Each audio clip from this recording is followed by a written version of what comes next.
Here's something I absolutely hate. It's a big screen, it's beautiful, but I've got the camera close to my eyes from here and I can hardly see those street signs. I know I'm getting old and my eyesight's going, but when you're in traffic, when you're looking for directions and all that sort of thing, you don't need to be trying to find what these streets are.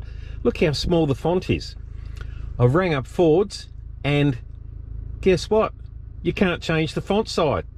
So, hey, you clowns at Ford, get a hold of Henry and let him see if he can actually see how he can change this. It's not hard. I'm sure they can update it in their software and everything so that when it comes out, the bigger areas, they come up bigger, like the suburbs and everything. Even the main roads are a little bit bigger, but not much bigger when we're looking from back here somewhere. So, oh, is it that hard? You know, do these engineers or designers, do they actually sit in the car and go for a drive in it to have a look and see what the problems are and how they can improve it? Oh, I don't think so. Otherwise, they wouldn't have put this out on the car. Here's another thing. Look how small that clock is. You're kidding me. And the temperature. You've got all this space up here, right along here. Warning lights. You've got all this spare. So, couldn't you have just put a clock up there with the temperature as well? Yeah, I suppose you've got your temperature down here on your dash, so how many times do you need it? But I guess I'd just like it to be a little bit bigger and maybe in a different color. And I know they probably can only put it in this screen for on here and it just saves all the hassles, but why wouldn't you do it? So they don't even answer my question. They just send out this from the owner's manual, which I've already looked at on the screen and in the book and everything. So yeah, could have just said no. So yeah, had to ring up the dealer and they said no, you can't change the font size. So bad luck, old man, no good. Here's another pet hate that I have with the Ford Ranger. It's only a small thing, but it's pretty major when you're driving and doing a lot of kilometres in the country. My old Sahara Land Cruiser, 2007, so what are we talking, 18 years ago.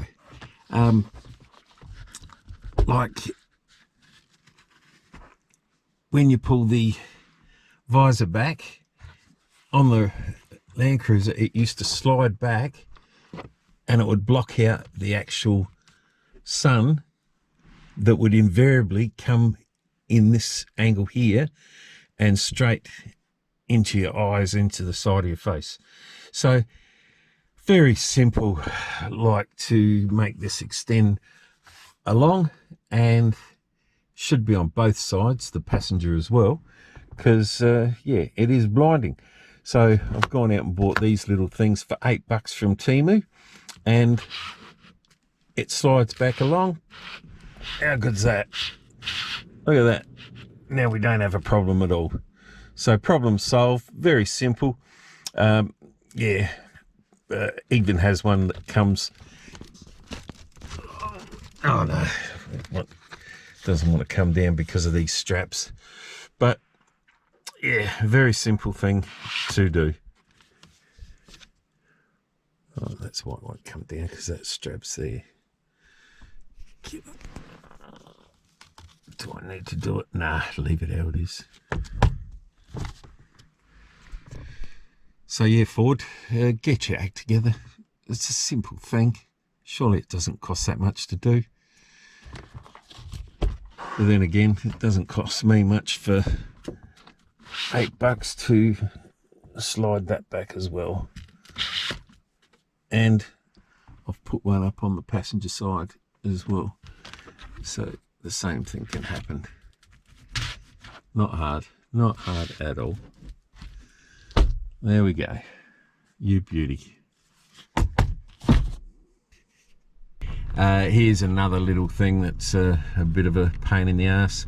On my 07 Sahara, yeah, I know that was a top spec Toyota, but you'd think with a Wildtrak being a fairly specky design, you'd think there would be a light for the interior courtesy mirror, whatever you want to call it. Yeah, it's not that great a big deal, but it doesn't take much. I know they got to put a wire through here, and if you break it, it adds to the cost and everything. So why try and keep 30 cents of a cost down when you don't have to, especially on this sort of thing. Here's another little bugbear. They rave on about, oh, you've got this glove compartments and that, but have a look how high it goes. There's no light in there or anything like that, so it's only for putting tiny items in there and that sort of thing. And yeah, it goes deep enough, I suppose, so you could put a book in there or something, but yeah, it's not that flash. Probably if it come up this high, it would probably be a little bit better, you just, you know, to open it up more. So that's that one. And the other glove box, it's only average. Throw your service books in there, throw that in there. Not a lot left for anything else. So yeah, just a little bugbear that they could have done things for. Here's another one. There's no simple easy button for a headlight level adjustment. These ones, when you turn the car off and on, it automatically goes to automatic headlights. So that yeah, while it can be good, I dare say I've had a few people flashing me and I need to adjust the lights down. I'm aware that you can do it by under the bonnet there, so I'm going to have to give that a go and drop it down a bit, because you drive down the road and all those street signs like that parking sign and the turn left sign up there, they all light up at night, which is blinding the other drivers coming the other way, because these headlights, they're Matrix headlights, they're really good, but not so good for you other people coming the other way. So at the moment, I apologise to all you other people. It is a bugbear that should be an easy fix, like just by putting a level height adjuster. And I know they self-level and all that, but they still set up too high, because some engineer at Ford has got no idea about the real world hassles that are out here. And if you ever see the cars on the road where their lights are up and they almost blind you at night or first thing in the morning, it's just a pain in the ass. So simple thing to rectify. It was on the old PX3, magnificent. I could adjust them anytime I want and it wasn't a problem. So yeah, that's something to fix in the future, Ford. And while they say it's a, you know, like it is a good design and everything like that, you know, he's great for grab and hold and everything, but I'm not real impressed with these side pillars. They do block your view straight from the side, so that if you're looking at just say, well, I don't know, whatever, kangaroo, whatever on the side of the road, and you turn your head to say, oh, what was that, and it just blocks it. So yeah, a little bit of a pain in the ass. The PX3 wasn't quite so bad in that sense. They actually sat forward, further back a little bit more, which didn't blind your side peripheral vision. So little things. Here's another little pain in the ass thing that Ford could fix. There's no sill protection for your feet when you get in and out the car with muddy boots. You know, we're talking, you know, it's a four-wheel drive vehicle. It's going to be used out in the street for mud and everything like that. You can see how I've cleaned it up, but it has been pretty muddy there in the last few weeks with the rain we've had.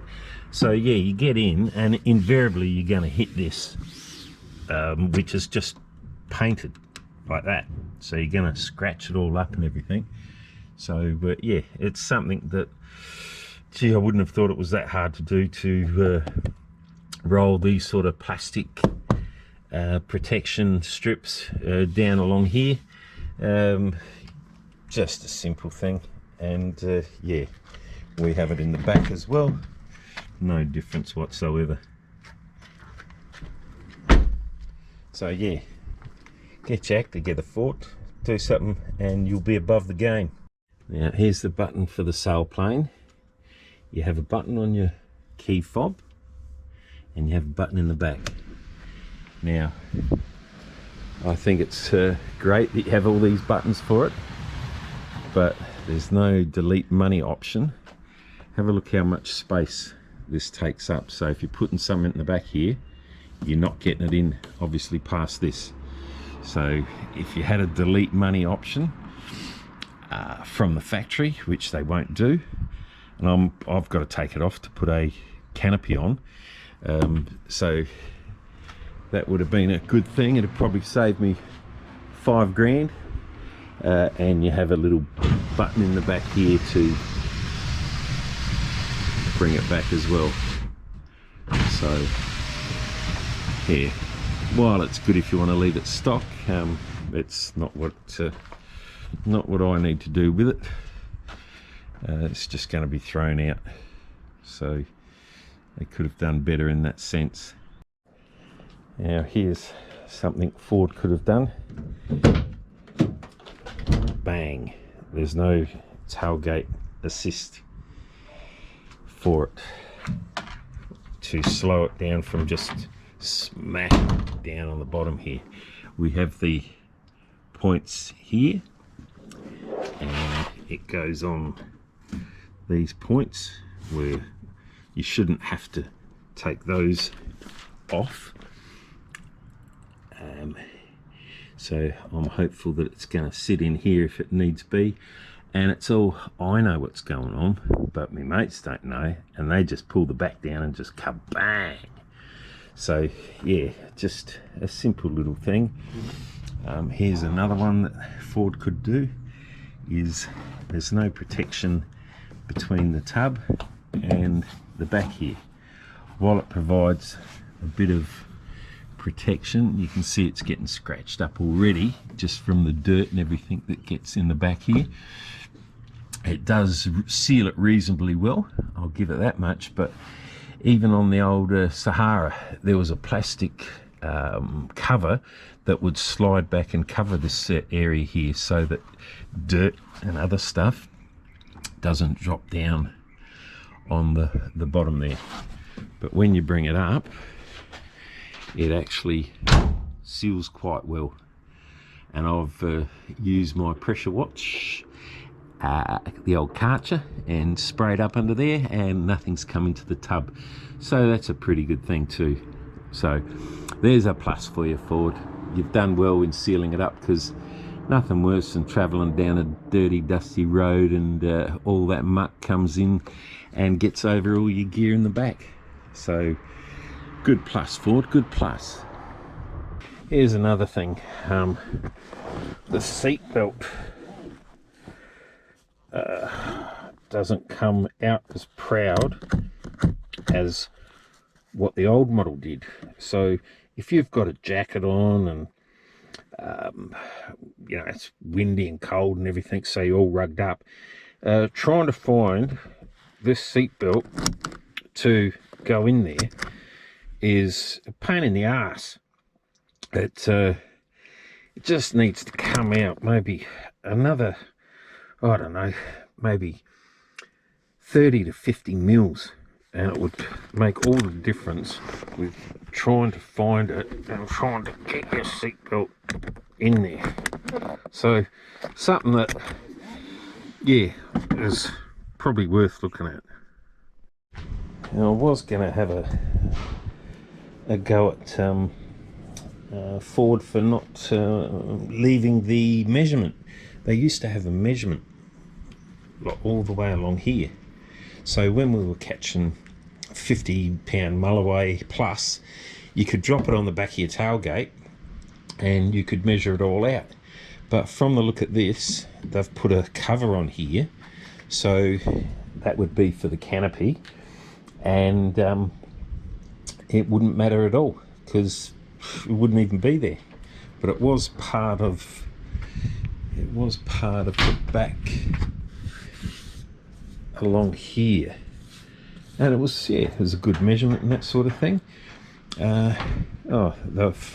I've only just noticed too that because they put this cover on top for the canopy, no longer have the little G-clamp spots where you can put the G-clamp in and hold something up here for, you know, if you're doing some work or anything. But yeah, it's not really that big a deal anyway. I'm sure they're not major problems, but I'm sure Ford could turn this into a much better vehicle. Probably in the future ones to come, maybe. They're just little things that can be added, which I'm sure they've added since it's basically the same model as 2022, with a lot more tweaks than the old days. So yeah, there's me 2025 Wildtrak.